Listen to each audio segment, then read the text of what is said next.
Masyarakat Sulawesi Selatan memiliki kaya akan budaya dan sukunya.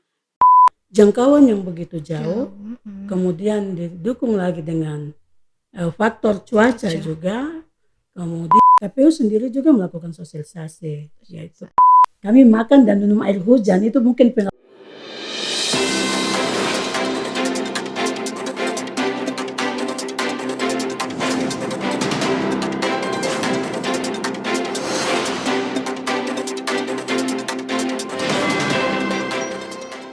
Halo teman pemilih, jumpa lagi bersama saya Fatma dalam podcast Mbol Sanggir KPU Kabupaten Sorong Selatan. Apa kabarnya nih teman pemilih semua?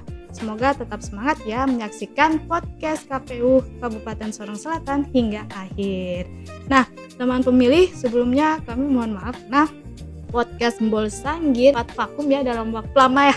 Namun jangan khawatir karena kami akan hadir kembali tentunya dengan topik-topik yang pastinya seru, masih seputaran tentang kepemiluan di Sorong Selatan dan bersama narasumber-narasumber kita yang pasti top. Hari ini kita akan membahas terkait partisipasi masyarakat ya di Sorong Selatan pada saat pemilu dan pilkada 2024. Dan di samping saya sudah ada Komisioner Divisi Sosdikli Parmas SDM KPU Sorong Selatan. Beliau adalah Ibu Homers. Halo Ibu, apa kabar? ya selamat pagi Fatma. Pagi Syukur, Bu. baik.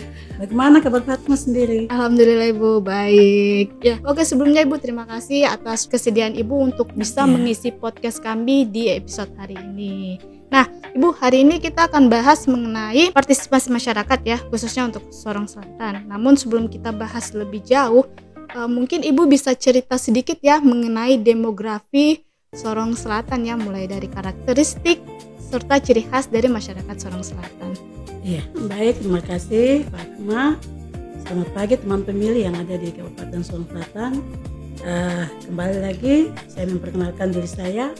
Nama saya Esther Homer, membidangi divisi Sosdikli Parmas yang ujung tombaknya untuk melakukan sosialisasi pendidikan pemilih, tapi juga partisipasi masyarakat serta SDM. Mungkin saya bercerita sedikit tentang karakteristik Kabupaten Sorong Selatan. Masyarakat Sorong Selatan memiliki kaya akan budaya dan sukunya. Ya, di Sorong Selatan sendiri teman pemilih perlu tahu bahwa Sorong Selatan merupakan rumah besar bagi 3 suku yang suku asli yang mendiami Kabupaten Sorong Selatan, yaitu yang pertama suku Tehit, kemudian Imeko dan suku Maibrat serta teman-teman kita yaitu suku Nusantara. Dari keberagaman suku dan budaya ini membuat Sorong Selatan memiliki budaya yang banyak dan unik. Kemudian keberagaman suku juga membawa dampak yang baik ya, sangat membawa dampak yang baik, yaitu saling menjaga keharmonisan, saling membantu. Kemudian kehidupan masyarakat asli Sorong Selatan sendiri itu pada umumnya tuh mereka bertani dan nelayan. Kemudian sebagian besar masyarakat Sorong Selatan kehidupan mereka ada pada distrik dan kampung-kampung, sehingga mereka juga masih bergantung pada alam. Mungkin itu garis besar tentang masyarakat Sorong Selatan. Tadi mengenai suku ya, jadi di Sorong Selatan sendiri itu ada 3 suku besar. Kemudian untuk pekerjaan yang mayoritasnya itu merupakan petani serta nelayan ya. Oke, Ibu, bagaimana dengan kondisi geografisnya sendiri yang ada di Sorong Selatan? Kondisi geografis Sorong Selatan itu terbagi sendiri atas 3, yaitu bagian pegunungan, kemudian lembah dan pesisir. Jadi mereka yang hidup di daratan rendah dan pegunungan ini pada umumnya mata pencarian mereka adalah nelayan atau petani. Kemudian yang ada di wilayah pesisir itu mata pencarian mereka itu adalah nelayan sebagian besarnya. Oke. Terkait kondisi geografisnya, Sorong Selatan sendiri ada wilayah pesisir dengan wilayah daratannya. Berkaitan dengan misalnya jaringan gitu, bagaimana Ibu? Apakah ini semuanya merupakan kategori 3T atau hanya sebagian besar? Iya, untuk kondisi jaringan sendiri di wilayah Sorong Selatan tidak semua termasuk kondisi 3T ya. Hanya beberapa bagian saja, karena sebagian wilayah pesisir itu kita kendala dengan jaringan.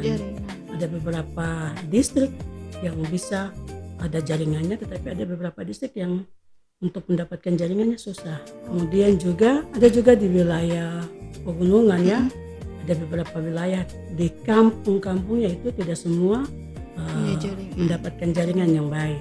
Iya. Jadi itu sedikit mengenai demografi dari Sorong Selatan ya. Nah, Ibu, kita masuk untuk pemilu dan pilkada 2024 ya partisipasinya. Kemarin DPT yang terbanyak berdasarkan data pemilihnya kebanyakan di mana Ibu untuk pemilu dan pilkada? Apakah pemilih pemula kah atau pemilih muda? Iya. Sesuai dengan DPT ya. Ya, pemilih yang mendominasi pada pemilu 2024 dan pilkada 2024 yaitu pemilih milenial, kemudian Gen X, kemudian Gen Z. Pemilih yang mendominasi pada saat pemilu dan pilkada kemarin 2024 yaitu pemilih milenial ya Ibu. Nah teman pemilih jangan kemana-mana, setelah ini kita akan bahas lebih dalam hal-hal yang unik yang ditemukan mungkin pada saat melakukan sosialisasi pada pemilu dan pilkada 2024. Oke, balik lagi ke podcast Bolsanggir KPU Kabupaten Sorong Selatan. Nah Ibu, tadi kan sebelumnya kita sudah bahas terkait demografi ya, karakteristik dari Sorong Selatan serta kondisi geografisnya. Nah sekarang nih yang mau ditanyakan, kemarin pada saat pelaksanaan sosialisasi ya, kira-kira ada tidak hambatan yang ditemui? Baik, terima kasih. Dalam melaksanakan tahapan pemilu maupun pilkada 2024 kami mengalami beberapa hambatan atau kendala. Yang pertama masalah pertama anggaran ya, karena terutama untuk wilayah pesisir. Kalau untuk wilayah daratan atau pegunungan itu tidak ada masalah karena kita bisa jangkau dengan menggunakan kendaraan, baik kendaraan double cabin, kendaraan besar maupun kendaraan roda 4 yang lainnya. Sementara untuk wilayah pesisir ini kendalanya itu faktor biaya karena jangkauan yang begitu jauh, kemudian didukung lagi dengan faktor cuaca juga. Kemudian yang berikut lagi, di wilayah pesisir ini tidak semua kampung ada di wilayah distrik. Karena kampungnya yang berjauhan dari wilayah distrik sehingga membutuhkan transportasi lagi. Ya ini yang menjadi kendala kami. Baik, jadi kendalanya lebih karena kondisi geografisnya ya Bu, di mana untuk daerah wilayah pesisir sangat jauh sehingga membutuhkan biaya ya untuk sampai ke akses kampung-kampung. Karena kampung-kampungnya yang sangat berjauhan. Kampung-kampungnya sangat berjauhan, jadi akses yang sulit. Kalau untuk yang wilayah daratan masih bisa ya dijangkau ya. Cuman mungkin tetap membutuhkan biaya, cuman dibandingkan dengan pesisir tidak terlalu agak besar. Baik Ibu, tadi hambatan. Nah kemarin kan untuk tingkat partisipasi ya Ibu, bila dibandingkan pemilu dan pilkada, ternyata ini pemilu kan 99%, sedangkan pilkada 92%. Kira-kira apa sih yang menyebabkan perbedaan antara tingkat partisipasi itu? Ya baik, seperti kita ketahui bersama ya bahwa pada pelaksanaan pemilu 2024 itu tingkat partisipasinya menjadi 99,95%, sementara untuk pilkada 92,36% ya. Tingkat partisipasi masyarakat ini menurun dipengaruhi oleh faktor kurangnya sosialisasi. Mungkin karena tadi ya jangkauan geografis sehingga membuat untuk menjangkaui wilayah yang jauh, terutama wilayah pesisir, ya ini membutuhkan biaya yang besar. Kami juga sudah membuat berbagai macam inovasi, ya mungkin dengan membuat adanya brosur, stiker, dan dibantu oleh petugas kami, perpanjangan tangan kami, PPD dan PPS untuk membantu melakukan sosialisasi di wilayah distrik maupun di wilayah kampung. Dan hasilnya tingkat partisipasi pemilih pada pilkada kemarin agak menurun dibandingkan dengan pemilu. Ya ini mungkin sosialisasi yang dilakukan masih kurang ya, sehingga masyarakat juga niat untuk ikut memilih, melaksanakan pencoblosan ini mungkin rendah. Tadi kendalanya karena kurangnya sosialisasi ya Ibu.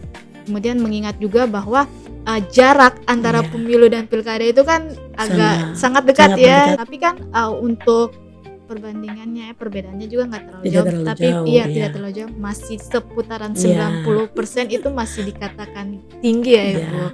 Nah Ibu, yang saya mau tanyakan terkait pemilu dan pilkada ya. Ini di antara pemilu dan pilkada ini khusus masyarakat Sorong Selatan ya, yang antusiasnya di mana nih? Pertama kita lihat di partisipasi pemilih ya. Ya. Kalau kita lihat partisipasi pemilih di pemilu 2024 lebih tinggi, sementara di pilkada menurun. Menurun Ya. Yang pertama mungkin pada saat pelaksanaan pemilu juga, yang pertama ya, pada saat itu memang sementara dibuka lowongan pekerjaan sehingga banyak pemilih yang dari kabupaten lain yang masuk ke wilayah Sorong Selatan, ya kan? Kemudian mereka ingin mengikuti tes, tapi pada saat itu juga pelaksanaan pemilu berjalan sehingga mereka juga berpartisipasi ikut untuk memilih. Itu mungkin salah satu faktor. Ya. Jadi pada saat pemilu kemarin ya, ada pembukaan lowongan kerja, lapangan pekerjaan, penerimaan pegawai ya. Jadi itu yang salah satu memikat, menarik mereka. Karena kan harus KTP Sorong Selatan ya. Harus KTP Sorong Selatan. Jadi karena KTP-nya Sorong Selatan, jadi mereka harus untuk memilih. Itu mungkin faktor utamanya. Iya, kemudian ya faktor kedua ya sosialisasi. Tadi kan sempat disampaikan terkait strateginya Ibu. Jadi Sorong Selatan meminta bantuan dari badan ad hoc di bawahnya yaitu PPD untuk membagikan brosur membantu melakukan sosialisasi. Membantu melakukan sosialisasi. Kira-kira ada tidak selain itu Ibu? Iya, selain melalui brosur, melalui PPD, PPS untuk melakukan sosialisasi, tetapi KPU sendiri juga melakukan sosialisasi, yaitu ke distrik-distrik. Namun ya hanya disebutkan distrik ya, di kampung pun juga yang bisa kita jangkaui. Sementara yang jauh ya itu tadi kita minta bantuan penyelenggara kami. KPU juga melakukan sosialisasi melalui media sosial KPU.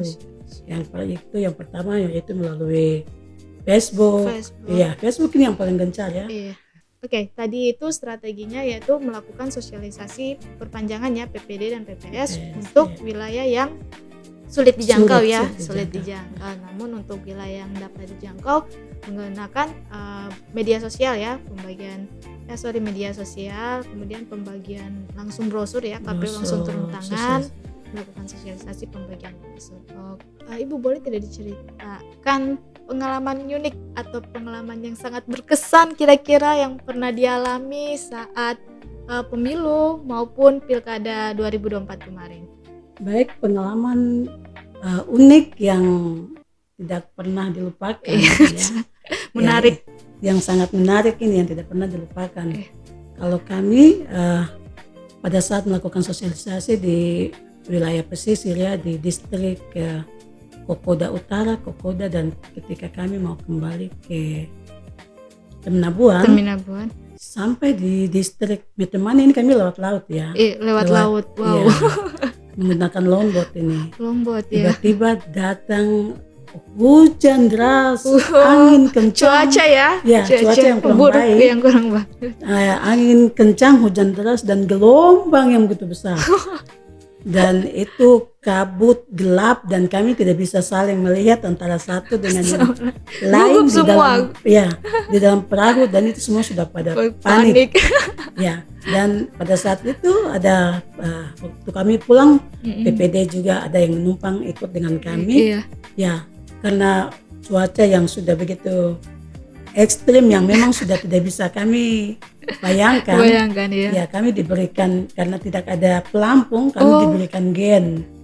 Iya, katanya ini alternatif. Ini alternatif, ibu pegang karena ini kami tidak tahu, kami ini mungkin akan terbalik karena ombak dan angin. Ya sudah, akhirnya dengan segala macam cara mereka berupaya dan kami Johnsonnya yang digunakan itu langsung mati di tengah cuaca yang ekstrim.